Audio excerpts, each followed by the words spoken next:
নির্বাচন নিয়ে এবার নিজের দেশে চাপের মুখে মোহাম্মদ ইউনূস। পদত্যাগ জল্পনার মধ্যেই আজ প্রধান উপদেষ্টার সঙ্গে বৈঠক বিএনপি এবং জামাত নেতাদের। মোহাম্মদ ইউনূসের বাসভবনে গিয়ে সাক্ষাৎ করার কথা রয়েছে বিএনপি আর জামাতের নেতাদের। মোহাম্মদ ইউনূস পদত্যাগ করুন, কোনো দলই তা চায় না। প্রথম আলো সূত্রে এমনটাই জানা গিয়েছে। বেশ কয়েকটি রাজনৈতিক দল অন্তর্বর্তী সরকারের কাছ থেকে নির্বাচনের সুনির্দিষ্ট পরিকল্পনা জানতে চায় বলে প্রথম আলো সূত্রে খবর।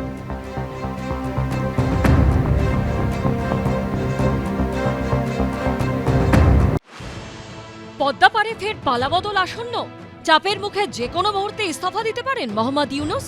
বিএনপি ও সেনার চাপে কি তিনি কোণঠাসা? দেশ ছেড়ে পালাতে হতে পারে মোহাম্মদ ইউনূসকে। গত কয়েকদিনের নাটকীয় ঘটনাক্রমে ক্রমশ জোরালো হচ্ছে এই প্রশ্নগুলো।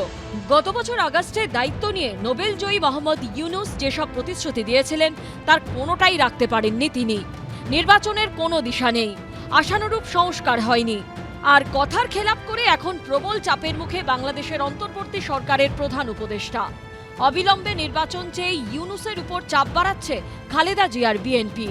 ডিসেম্বরের মধ্যে বা তার আগে নির্বাচনের কথা বলে কার্যত ডেডলাইন বেঁধে দিয়েছেন বাংলাদেশের সেনাপ্রধান ওয়াকারুজ্জামানও। এই পরিস্থিতিতে বৃহস্পতিবার রাতে বোমা ফাটান জাতীয় নাগরিক পার্টির আহ্বায়ক নাহিদ ইসলাম। মোহাম্মদ ইউনূসের সঙ্গে বৈঠকের পর তিনি বলেন, আর পদে থাকতে চান না বলে জানিয়েছেন ইউনূস। গত 5ই আগস্টের পরে যে অবস্থা বাংলাদেশে আমরা দেখতে পাচ্ছি সেটা এক কথায় তো ভীষণভাবে অনাকাঙ্ক্ষিত। অধ্যাপক ইউনূস বেশ কিছুদিন ধরে ক্ষমতায় রয়েছেন উপদেষ্টা হিসাবে, যদিও পদ্ধতিটা গণতান্ত্রিক নয়। ক্ষমতা এবং তার সঠিক ক্ষমতা কার কাছে থাকবে এই প্রশ্নের উত্তরটা কিন্তু এখনো পর্যন্ত বাংলাদেশের মানুষরা স্থির করে উঠতে পারেননি। বাংলাদেশের অন্তর্বর্তী সরকারের প্রধান উপদেষ্টার দায়িত্ব নেবার পর মোহাম্মদ ইউনূস জানিয়েছিলেন যত দ্রুত সম্ভব জাতীয় সংসদে নির্বাচনের আয়োজন করা হবে, কিন্তু বছর ঘুরে গেলেও নির্বাচনের কোনো দিশা নেই। এই পরিস্থিতিতে টানা 9 দিন ঢাকার রাজপথে বিক্ষোভ দেখায় বিএনপি। দেশের নিরাপত্তা উপদেষ্টা খলিলুর রহমানের পদত্যাগের দাবি তুলেছে তারা। এরই সঙ্গে অন্তর্বর্তী সরকারের আরও 2 উপদেষ্টা আসিফ মাহমুদ সজীব ভুইয়া ও মাহফুজ আলমের পদত্যাগ দাবি করেছে বিএনপি। বাংলাদেশের নিরাপত্তা উপদেষ্টার বিরুদ্ধে রাজনৈতিক পক্ষপাতিত্বের অভিযোগ তুলেছে খালেদা জিয়ার দল। একদিকে রাজনৈতিক চাপ, অন্যদিকে সেনার সঙ্গেও ইউনূসের সম্পর্ক তলানিতে ঠেকেছে। গত 9 মাসে বারবার সেনাপ্রধানের ক্ষমতা খর্ব করার চেষ্টা করেছে ইউনূস সরকার। কখনো জামাত ঘনিষ্ঠ অফিসার ফয়জুর রহমানকে লেফটেন্যান্ট জেনারেল ও কোয়ার্টার মাস্টার জেনারেল করে সেনাপ্রধানকে চাপে ফেলার চেষ্টা হয়েছে।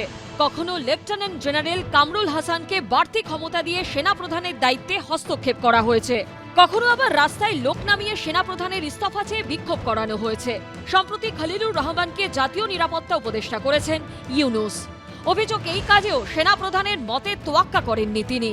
নানা ফৌজদারি মামলায় অভিযুক্ত খলিলুর বাংলাদেশের সঙ্গে আরও একটি দেশের নাগরিক।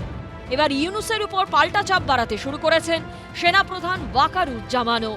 চাঞ্চল্যকর এক বয়ানে তিনি সাফ জানিয়ে দিয়েছেন, বিদেশি নাগরিকেরা অন্তর্বর্তী সরকারে রয়েছে, তারা দেশবিরোধী কাজকর্ম শুরু করেছে। আমি সেনাপ্রধান থাকতে সে কাজ ওদের করতে দেব না। সেই সঙ্গে ইউনূস সরকারকে ডেডলাইন বেঁধে দিয়ে বলেছেন আগামী ডিসেম্বরের মধ্যেই জাতীয় নির্বাচন হওয়া উচিত। প্রশ্ন উঠছে, এই প্রবল চাপের মুখেই কি পথ ছেড়ে পালিয়ে বাঁচতে চাইছেন ইউনূস? ওদের রাজনৈতিক সমস্যা, অর্থনৈতিক সমস্যা, সামাজিক সমস্যা এবং নিরাপত্তাহীনতা, কিন্তু সেনা প্রধান উনি বলেছেন যে তাড়াতাড়ি নির্বাচন করে আগামী বছরের জানুয়ারি মাস থেকে একটি জনপ্রিয় সরকারকে প্রতিষ্ঠিত করো, যেটা ইউনূস করতে চাচ্ছিলেন না সংস্কারের বাহানায়, কিন্তু সংস্কারেরও কোনো কাজ উনি করছেন না। তো সেই ক্ষেত্রে একটা আরও অরাজকতাপূর্ণ পরিস্থিতির দিকে যাওয়ার আগে উনি একটা হাল ধরেছেন এবং সেনাবাহিনীর পূর্ণ সমর্থন ওনার কাছে আছে বলে মনে হচ্ছে। গত আগস্টে শেখ হাসিনা দেশ ছাড়ার পর দায়িত্ব নিয়েছিলেন ইউনূস। এবার তার বিদায় কি সময়ের অপেক্ষা? এবিপি আনন্দ।